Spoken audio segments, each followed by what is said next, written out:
In 2026, India will no longer be able to compartmentalize its world. Foreign policy, domestic politics, and economic performance are converging into a single stress test, and the margins for error are shrinking. For years, New Delhi could absorb external shocks and offset them with internal strength.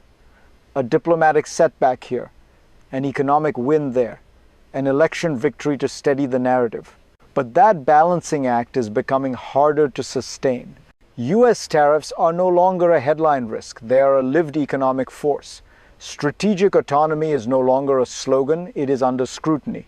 And growth, once India's greatest shield, may soon feel the drag of geopolitics. This is not a story about one crisis. It is a story about accumulation, pressure building across systems, decisions in Washington echoing in Indian factories, state elections, and foreign capitals. If you want to understand where India is heading and why 2026 matters more than it seems, stay with me. Because to see what comes next, we must first understand what exactly is coming undone. And that begins with defining the problem clearly. What then is the problem India is actually facing? At its core, it is no longer just diplomatic or economic or political. It is systemic. The assumption that these arenas can be managed separately is breaking down. Foreign policy decisions are now feeding directly into economic outcomes. Economic pressures are shaping domestic politics. And domestic politics, in turn, are narrowing foreign policy choices. For much of the past decade, the Modi government benefited from a favorable sequence. Strong growth softened external shocks. Electoral dominance insulated foreign policy risks. Strategic ambiguity allowed India to keep multiple doors open at once. But systems evolve. And by 2026, the costs of that model are becoming harder to defer. US tariffs are a clear example. They are not merely punitive measures. They function as transmission mechanisms, turning geopolitical disagreement into economic friction. Growth figures that once reassured markets were recorded before their full impact took hold. As those effects compound, political consequences follow, especially in a year with multiple state elections. At the same time, India's strategic autonomy, long treated as a strength, is increasingly perceived by partners as uncertainty. And uncertainty has a price. To understand how India arrived here, we need to step back. Because this moment did not begin in 2026. It was years in the making. To see how these pressures converged, we need to look at the path India took to get here. For decades, Indian foreign policy has been shaped by a belief in strategic autonomy, the idea that India should avoid binding alliances and retain freedom of maneuver between great powers. This approach worked well in a fragmented global order. It allowed New Delhi to engage the United States, Russia, Europe, and the global South without being forced to choose sides. That logic carried into the Modi era, reinforced by strong economic growth and political stability at home. As India emerged as the world's fastest growing major economy, it gained confidence that growth itself could buffer geopolitical risk. A large domestic market, electoral dominance, and reform momentum created a sense that external turbulence could be absorbed. But the global environment has changed. The return of great power rivalry, the weaponization of trade, and the tightening of technology blocks have reduced the space for ambiguity. Strategic autonomy, once seen as flexibility, is now interpreted by some partners as hesitation. At the same time, India's neighborhood became more volatile.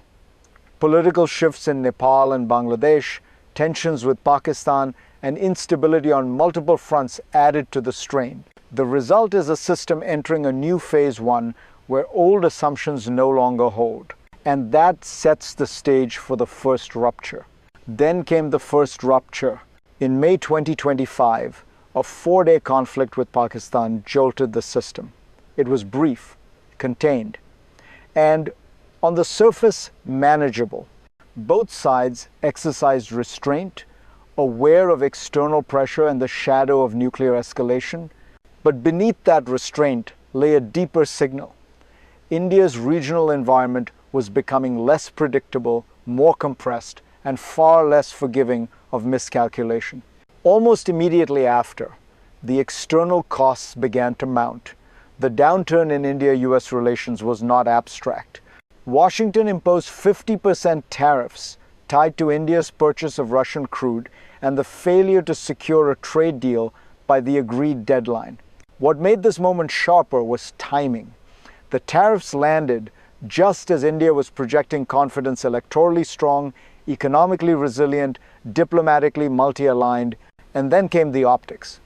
Increased US outreach to Islamabad, India's exclusion from key emerging technology initiatives, signals, subtle but unmistakable, that strategic patience in Washington was thinning. This was not yet a full-blown crisis, but it was a warning shot showing how quickly security events, trade policy, and great power politics can converge. If this analysis is useful, pause here and stay with me, because the next layer goes deeper. Because what mattered more than the shock was the system behind it. What sits beneath these shocks is a set of mechanisms that rarely make headlines but quietly shape outcomes. At the center is the growing fusion of geopolitics and economics. Trade is no longer just about efficiency, it is leverage. Tariffs are no longer temporary pressure tools. They are signals of alignment, trust, and reliability. When Washington looks at India today, it does not just see a market. It sees a partner whose strategic autonomy complicates coordination in a world moving toward blocks. This is why US tariffs bite deeper than past disputes. They intersect with India's dependence on Russian crude, its hesitation to fully align on global flashpoints, and its insistence on keeping every option open. Each decision is defensible in isolation. Together, they generate friction. At the same time, India's growth model faces structural constraints. Ambitions to become a global manufacturing hub collide with shortages of water, electricity, and advanced industrial capacity. In sectors like semiconductors, India plays a strong role in design, but production remains focused on less advanced chips, limiting strategic leverage. The result is exposure. External pressure transmits inward faster. Economic stress amplifies political risk. And strategic autonomy, once a shield, increasingly becomes a vulnerability. And then, just as the system absorbs this reality, pressure builds again. Pressure does not arrive all at once. It arrives in waves. The second surge comes through the economy, not as a collapse, but as erosion. Growth figures that once insulated New Delhi begin to lag expectations, not because India stops growing, but because geopolitics starts taxing that growth. The full force of US tariffs settles into supply chains.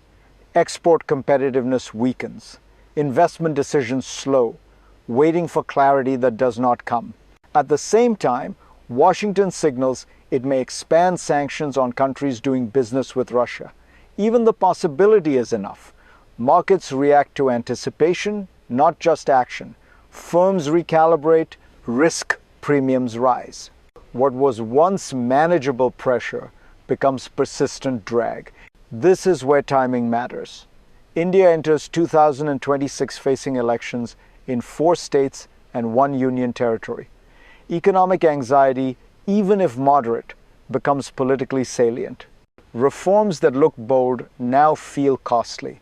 Trade-offs once postponed move into the foreground. And abroad, the calendar tightens. Missed trade deadlines, delayed negotiations, strategic patience wears thin on all sides. This is not crisis in the dramatic sense. It is something more dangerous, slow compression. And that compression is felt most clearly not in ministries or markets, but in everyday life. This is where the story stops being abstract and becomes personal. Because when tariffs linger and investment hesitates, you feel it before policymakers do. In prices that creep up quietly, in jobs that don't disappear but stop growing, in opportunities that feel delayed, deferred, uncertain. The economy does not collapse, it tightens. For years, growth gave people confidence that the future would be larger than the present, that effort would be rewarded, that the system, even if imperfect, was moving forward.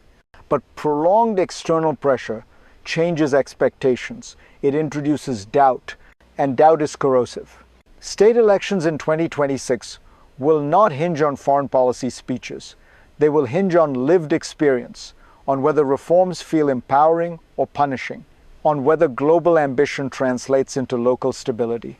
Nationalism can mobilize, but it cannot substitute indefinitely for economic reassurance. This is the quiet political risk. Not anger, but fatigue. If you want to understand power today, don't just watch summits and statements. Watch how ordinary confidence shifts. If this resonates with you, stay with me and share this conversation. Because what happens next doesn't stop at India's borders. India's internal pressures do not stay contained. They ripple outward. As the world's fastest growing major economy slows even marginally, the effects are global. Supply chains recalibrate. Partners reassess expectations. India has been positioned as a central pillar in efforts to diversify away from China. But credibility in that role depends not just on scale, it depends on alignment, reliability, and execution. This is why optics matter. India's absence from the Trump administration's Pax Silica initiative sent a quiet but powerful signal. In the competition over critical and emerging technologies, India is no longer assumed to be indispensable. It is evaluated, compared, ranked, and sometimes sidelined. At the same time, India prepares to host a dense calendar of summits, BRICS, AI, potentially the Quad. These gatherings project influence, but they also expose tension. Multi-alignment looks elegant on paper. In practice, it requires managing partners with incompatible expectations. The United States wants clarity, Europe wants commitments, other BRICS members are more willing to openly challenge Washington. India is trying to stand in the middle voice of the global South, partner of the West, independent power in its own right. The question is whether the space to do all three is narrowing, because in a fragmented world, hesitation is often mistaken for choice. And that brings us to the future not as a prediction, but as a set of paths. Looking ahead, India faces not one future, but three possible trajectories. The first is a managed recalibration. Trade diversion works. A deal with the European Union is concluded, easing pressure from US tariffs. India uses its summit calendar to rebuild trust, clarify its positioning, and demonstrate reliability without abandoning strategic autonomy. Growth slows but stabilizes. The system bends but does not break. The second is prolonged ambiguity.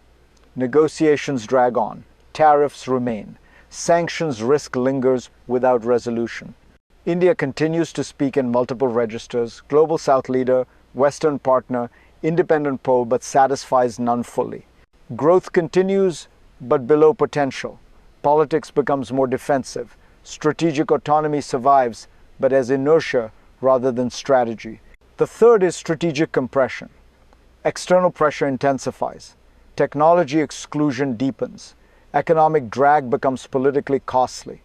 A security shock, domestic or regional forces, sharper choices. Strategic autonomy narrows not by decision, but by circumstance. None of these outcomes is inevitable. They depend on sequencing, clarity, and timing.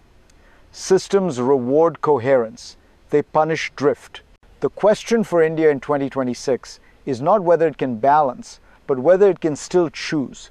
And that choice will define what comes next. So this is where we land. India enters 2026 not in crisis but in transition. The era when foreign policy could be insulated from economic consequences and economic performance could shield domestic politics is ending. The walls between these domains are thinning. Decisions now travel faster, costs compound quicker, ambiguity carries weight. Strategic autonomy was never about standing still. It was about choosing when and how to move. The danger today is not alignment, it is drift. In a world organized around pressure, leverage, and speed, hesitation is rarely neutral. For India, the question is not whether it matters, It does. The question is whether it can translate scale into influence, growth into resilience, and independence into clarity. That requires more than summits and slogans. It requires coherence across systems. If you want to understand global power in the coming decade, don't just watch Washington or Beijing. Watch how India navigates 2026. Because what happens when foreign policy, economics, and politics collide often tells us more about the future than any single crisis ever could. If this analysis helped sharpen how you see the world, stay here. The next conversation begins where this one ends.